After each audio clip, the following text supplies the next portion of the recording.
and looked pretty promising. Daniel told Sam a lot about the asylum, which they break into during the day. Thank you, boys, for going in the daytime.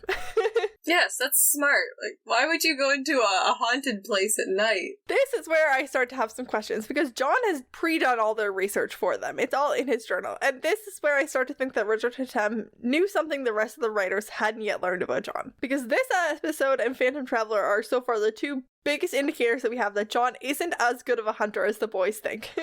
Because John has been collecting all this information in the journal about this asylum and not solved this case. He hasn't shown up to deal with it at all in the last however many years, 22 years. Like, wow. The asylum's presumably been haunted for like years.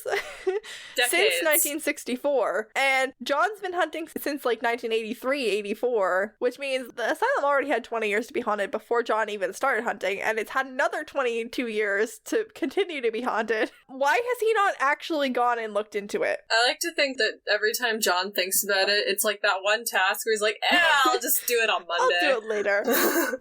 And then there's maybe an indicator that John was there? I don't know. So apparently 3 teens broke into the South Wing, and one of them lit the place on fire back in 1972. Again, before John started hunting, so this had happened before that, which means that this information was available to John. Man, why are teenagers on TV so stupid? And 2 of those teens were killed. The one that didn't was like, my friend went crazy and lit the place on fire. Sam notices that the South Wing is usually chained shut, which probably has kept the majority of the teens out of the South Wing, which is the hot zone. And Dean says, or kept something in. And is that or something was being kept in implying that John has been here and he chained this wing shut? Because if that was the implication, the John solution was to just put a chain on the door so that those 3 moron kids with the sports car at the beginning of the episode took it with a pair of bolt cutters. Was that his solution? If that's the implication, someone or something needs to kill John right now. That's a new level of negligence. Oh my gosh, this is like a ghost hunting band-aid. Literally, it's such a short-term solution that 3 moron kids with a sports car overcame. Oh no, I have so many jokes. Dean says, let me know if you see dead people, Haley Joel, which is a reference to Haley Joel Osment in The Sixth Sense, which is an M. Night Shyamalan film where her character can talk to dead people. I think it's the original M. Night Shyamalan film. Yeah. Sam is not ready to joke about his ESP stuff. He's also not ready to label it ESP stuff. I guess, especially in their line of work, that makes him a thing to be hunted, as we've covered. It does, so I get he's not ready for that. Sam says that some spirits can't come out during the daytime. I guess as an explanation for why half the show is filmed in the dark. It's not just atmosphere, guys. Yeah. Dean's now done with the joking. He asks Sam who is the hotter psychic, Patricia Arquette from Medium, Jennifer Love Hewitt from Ghost Whisperer, or Sam. The answer is seasons 8 and later Sam, but since this is season 1, Jennifer Love Hewitt, 100%. I was gonna answer the same thing. I love her on 911, where she plays the Sam character in the firefighter Destiel AU that is 911. I don't know if you know that show, Meredith. I don't. I've heard of it, but I haven't seen it. It literally reads like someone wrote Destiel fanfiction. Oh my gosh. Jennifer Love Hewitt plays Maddie Buckley, and her brother Evan Buckley, aka Buck, is just Dean. Really? Yeah. It's just Dean, but as a firefighter. So, like, who's the cast if it's Destiel fanfiction? Eddie. And their ship name is Buddy. That is the best ship name. Eddie has a son, Christopher, and Buck and Eddie are raising a child together. Oh my gosh. Not unlike Cass and Dean. It is wild. But also Jennifer Love Hewitt is very hot, so... That helps. She is the hottest of those 3 psychics when it's season 1 Sam that we're comparing her to, hands down. Patricia Arquette was a very attractive outlaw in Holes, which we should pay attention to. Yes, she is. Yes. But she's got this, like, bang thing going in Medium, and it's not my thing. Ah, that's fair. Dean is making jokes, I think, because he's horrified of the idea that Sam might be something supernatural, and then he continues to make jokes because he's horrified by the idea of someone doing lobotomies or electroshock on people. Yay. That is pretty horrifying. Yeah, I mean, electroshock therapy can, in some cases, be beneficial. It's still used today. I'm not coming for you if that's something that helps you, but it's horrifying how mistreated a significant number of patients with mental illness and other disabilities were in these facilities. I don't actually know that much about mental health facilities in the 60s, but I do know that that's when Girl Interrupted was set, and I haven't seen that either, but... They were pretty bad. Like, it's bad that we shut all of the asylums down and didn't put other resources into place to deal with the people that were being cared for by them. Like, we just kind of said, get out and go somewhere, and didn't give them a good place to, like, go. But also, like, the mistreatment that was happening in those facilities was horrible and rampant, and they did need to be closed. Oh, man. It's just that we just didn't set up anything to replace them, so... Yeah. I did hear that using drugs to treat mental illness started to become very prevalent during the 50s and 60s, so that would probably add to it. That's the other thing. We didn't have good treatments, or, like, anywhere near what we have now. Like, a lobotomy made sense at some point. And in some cases, I guess it does treat other things, but maybe not, like, the first course of treatment these days at all. But I have heard of people who do electroshock therapy for, like, depression, and it, like, actually does help. And, like, if that's you, then, like, that's amazing that helps you. Yeah. Mental health is just so stigmatized. Like, not as much today, but, like, especially in the 60s. Oh, fully, yeah. Sam suggests that it could be ghost possession, but, like, it also could be, like, Amityville or the Smurl haunting, where spirits are driving people insane. Richard Hatem, again with the Warrens. I mean, they're right there. They've got all these references. Like, might as well.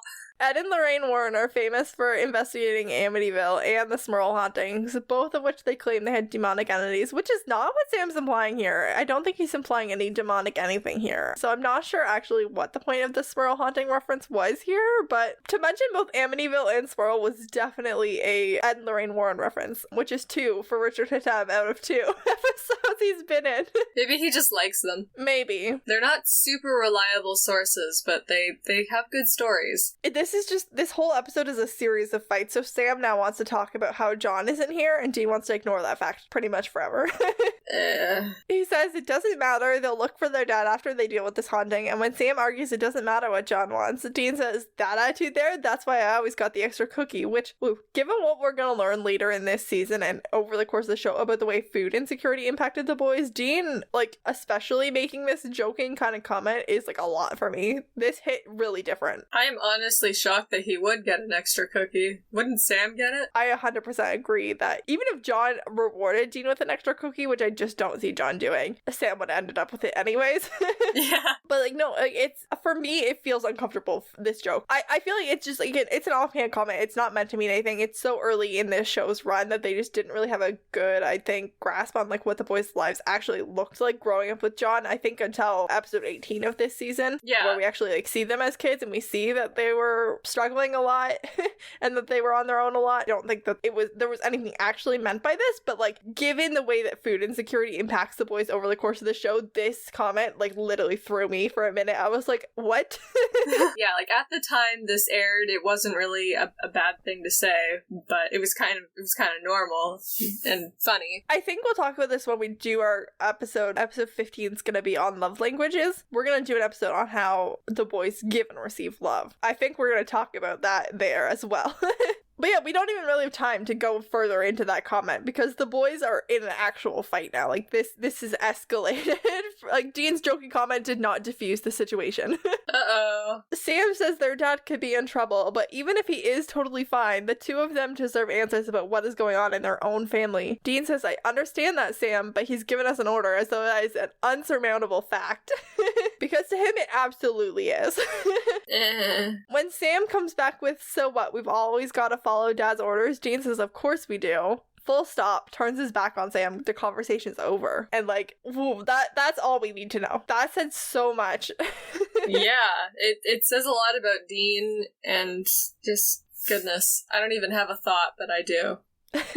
I think when we get to that episode 18 where we start to see the reason why Dean is so adamant that they need to follow their dad's orders all the time, I think we'll have to revisit this. It'll be easier to sympathize with Dean once we see more of their childhood and just what could happen if they didn't follow dad's orders. It does feel like we don't really have a lot of basis for whether or not following John's orders is a good thing or a bad thing in this episode. We know very clearly where each of the boys stand, but we don't really have a clear sense on which is quote-unquote correct in this argument, who's on the right side, who's winning. I mean, we have a general dislike of John, so we don't really want to do anything that he wants.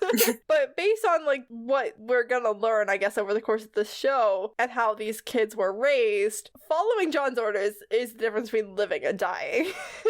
Yeah. We've got a lot about what each of the boys think. Like, we've really captured, I guess, where they stand. Yeah. And actually, I think it was a really good decision to meet John through his sons before we ever get to meet him in person, because, like... I agree. We established that he's like, nearly mythical, you know? He's like an apex predator. His effect on the ecosystem is a more effective way to show his power than just by studying the man himself. Yeah, I agree. So Dean says that they need to learn more about the South Wing, specifically Dr. Sanford Ellicott, whose name plate they find, and if something happened there that they don't have the information on. Because John provided them literally all of the information except for the source of any of it. You gotta find that yourself, children. It is a no-go on aliases this week. Sam goes to see Dr. James Ellicott, clinical psychiatrist, using his own name. Interesting. Dr. James Ellicott is Dr. Sanford Ellicott's son, but when Sam tries to ask questions about the Roosevelt Asylum, Dr. Ellicott reminds him that he's charging Sam a fortune per hour. And it started when Sam sat down. Great. And then Sam doesn't have a cover story ready at all. He just went in with his own name and his own life. Dr. Ellicott says he'll tell Sam all about the Roosevelt riot if Sam tells him honestly how he feels about something, and then specifically how he feels about his brother. And I want to know what Sam said. That is a can of worms. I want to know so badly. I hate when we have things like this and then we cut away. Like, no, you were getting to a good part. 2 more seconds, please. But apparently the South Wing was, quote, where they housed the real hard cases, the psychotics and the criminally insane, and they rioted in 1964, killing some patients and staff. Some of the bodies weren't recovered, including Dr. Sanford Ellicott, and the asylum was then closed. Well, that's nice. So Sam and Dean plan to go back to the asylum at first, but they won't be alone, because 2 teens are on a very bad date. Oh my gosh. Katherine, who's played by Brooke Nevin, who I recognized probably from Chicago Fire, maybe from Charmed, and Gavin, who I didn't recognize, but he's portrayed by Nicholas D'Agosto, who was Harvey Dent in Gotham and Dr. Graham Maddox in Grey's Anatomy for 3 episodes. Really?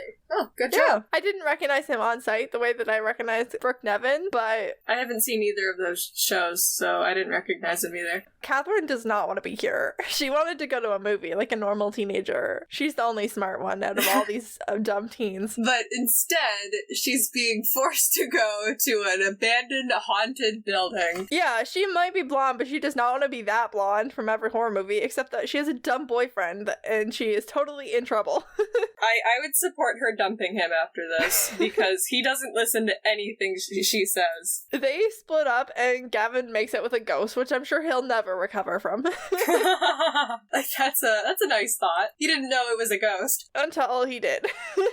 Until she had, like, gore all over her face. It was lovely. Sam has his video camera out. There's a bunch of spirits everywhere. Dean says the only thing that makes him more nervous than a pissed off spirit is the pissed off spirit of a psycho killer. How are y'all planning on salting and burning the bodies when at the time they couldn't find the fresh bodies? I don't know if you know this about decomposing bodies, but they let off a smell. I've heard that, yeah.